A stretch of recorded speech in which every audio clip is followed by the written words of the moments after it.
Assalamualaikum warahmatullahi wabarakatuh. Halo, saya Dr. Uli. Kali ini kita akan membahas tanda-tanda kalau kolesterolnya sudah tinggi dan seringkali tanda-tanda ini terlambat diketahui. Jadi kalau udah ada tanda ini, kemungkinan kolesterolnya sudah tinggi sekali. Kenapa ini penting diketahui? Terutama untuk Anda yang mungkin sudah menderita diabetes atau hipertensi.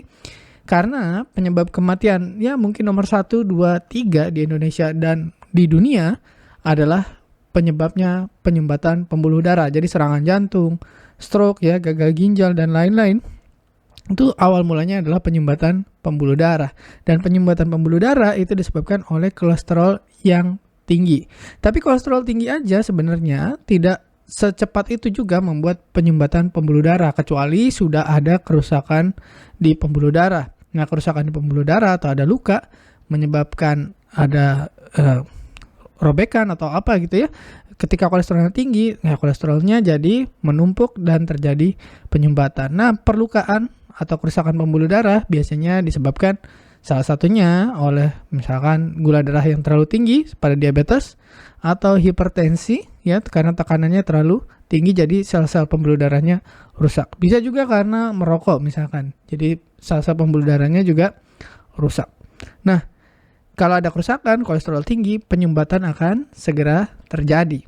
Nah, kita pengen tahu supaya jangan sampai terlambat dan menyesal, kita harus tahu tanda-tandanya kolesterol tinggi dan jangan sampai kita nanti terlambat dan akhirnya menyesal. Pengen tahu apa aja gejala-gejalanya? Kita coba bahas ya. Apa aja nih gejala yang biasanya ini kolesterol sudah terlalu tinggi dan mungkin terlambat. Pertama adalah nyeri dada. Mungkin Anda pernah merasakan nyeri dada atau nyeri ulu hati, ya bugir lain, nyeri di dada atau di lengan atau di punggung, apalagi yang nyerinya menjalar ya ke lengan atau punggung, itu biasanya karena ada pembuluh darah yang menyempit. Nah, kadang-kadang juga kita agak ragu-ragu ini pembuluh darah atau serangan jantung atau hanya sekedar asam lambung yang naik tinggi.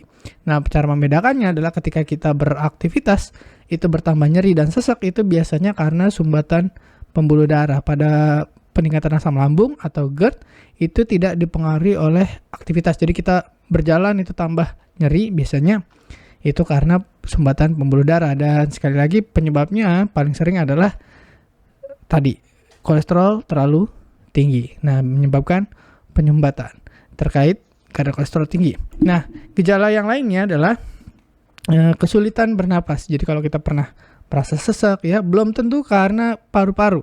Bisa juga karena pembuluh darah yang menuju ke paru-paru atau yang keluar dari paru-paru itu mengalami penyumbatan. Jadi kita sulit bernapas atau sesak napas dan tanpa alasan yang jelas. Mungkin kita tidak ada riwayat asma, tidak merokok, tidak merasa kita ada gangguan di paru-paru ya, tahu-tahu sesak gitu. Nah, tanda aliran darah ke jantung itu mengalami penyumbatan. Terus biasanya ini penyebabnya adalah plak kolesterol. Nah, tadi plak tidak terbentuk dengan mudah kecuali memang sudah ada perlukaan atau ada kerusakan di pembuluh darah. Jadi Anda yang punya risiko diabetes, hipertensi, merokok, minum alkohol harus lebih berhati-hati dengan kadar kolesterol. Nah, satu lagi yang kadang orang bingung ya, kakinya bengkak. Nah, kaki bengkak ini bisa banyak ya, bisa karena jantung, bisa karena ginjal, bisa karena kekurangan protein. Tapi bedanya biasanya kaki yang bengkak ini hanya sebelah, satu kaki ya. Nah, biasanya ini karena sumbatan di pembuluh darah kaki. Nah, cara membedakan dengan jantung atau ginjal adalah tidak ada gejala-gejala, misalkan di jantung itu biasanya sesak, atau di ginjal itu yang bengkak sampai ke mata bengkaknya. Nah, kalau ini hanya kaki aja, itu biasanya memang sumbatan ya atau plak di pembuluh darah ke kaki yang mengakibatkan pembekakan. Nah, ini kita harus kalau ada ketemu seperti ini ya, kakinya mulai bengkak ya, sebelah aja tidak ada gejala jantung atau ginjal, kemungkinan memang sumbatan di kaki gitu. Jadi harus dikonsultasikan dengan dokter ahli bedah vaskular misalkan. Nah, kemudian gejala berikutnya adalah capek yang nggak wajar. Jadi kita udah istirahat ya, udah tidur ya, udah bed rest misalkan, tapi tetap capek aja nggak hilang-hilang. Nah, biasanya ini karena organ-organ tubuh kurang aliran darah, terutama yang jantung dan otak. Jadi otak itu membuat kita segar, aware ya, lebih fokus. Nah, kalau dia kekurangan oksigen, dia akan merasa ngantuk, lemes ya, kurang bertenaga. Nah, jantung juga begitu. Kalau jantungnya tidak cukup mendapat aliran darah, jantungnya pompanya juga tidak maksimal. Jadi aliran darah yang menuju ke seluruh tubuh dari ujung rambut ke ujung kaki itu juga menurun. Nah, ini penyebabnya adalah satu kali lagi kita sebutkan pembuluh darah yang menyempit. Nah, perubahan berikutnya adalah bisa kita lihat di mata.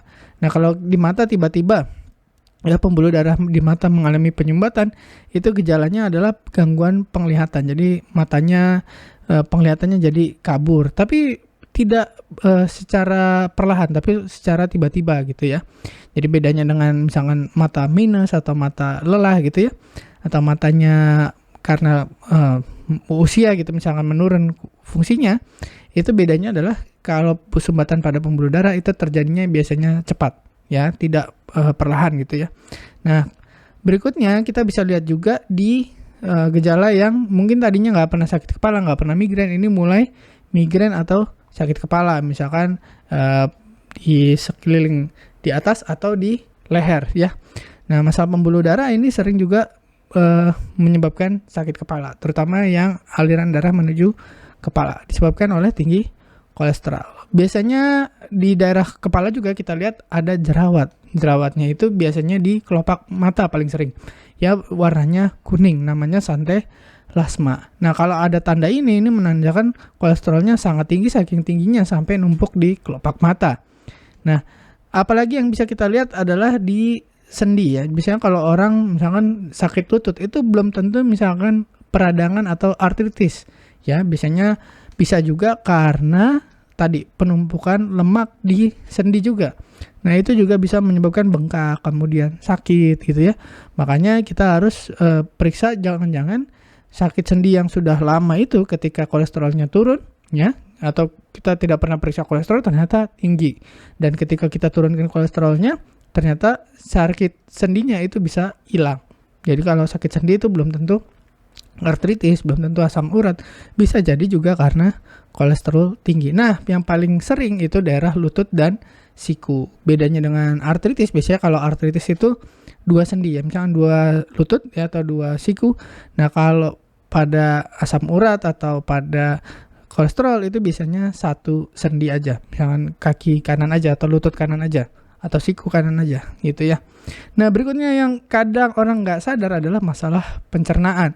Nah, kolesterolnya tinggi tapi gejalanya pencernaan yang misalkan mual, kemudian muntah, kembung, sembelit ya, misalkan buang air besarnya jadi lebih jarang gitu ya, atau malah kebalikannya, sering mencret atau diare. Ini biasanya karena sumbatan di pembuluh darah di saluran cerna gitu.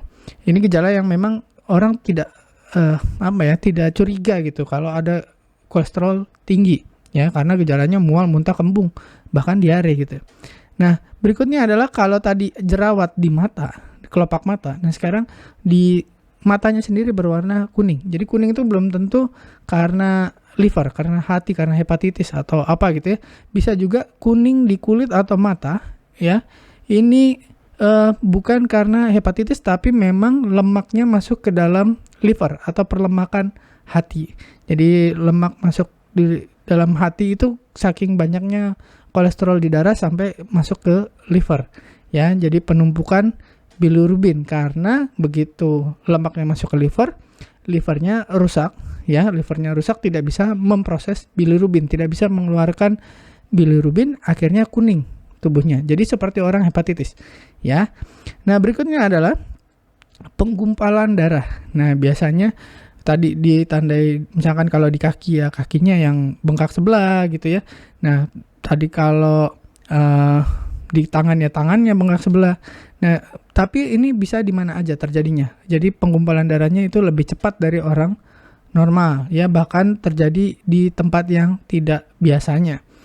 Ya, bisa juga misalkan di kelamin, misalkan di penisnya terus terjadi penyumbatan, itu juga karena kolesterol tinggi.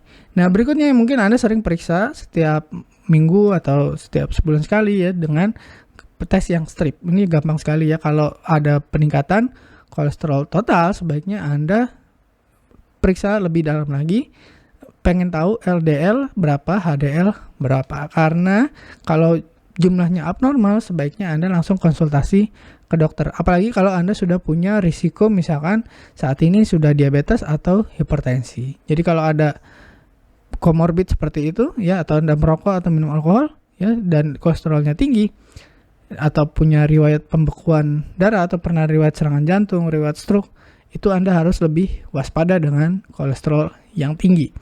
Nah, jadi mulai sekarang perhatikan diri Anda, perhatikan tubuh Anda. Kalau ada tanda-tanda tadi ya yang kita sudah bahas, jangan diabaikan.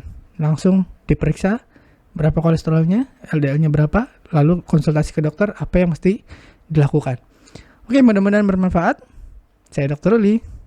Terima kasih sudah menyimak. Assalamualaikum warahmatullahi wabarakatuh. Terima kasih telah menonton hingga selesai. Jangan lupa tulis pendapat Anda di kolom komentar. Saya Dr. Ruli dan saya sangat senang bisa belajar dan berbagi dengan Anda.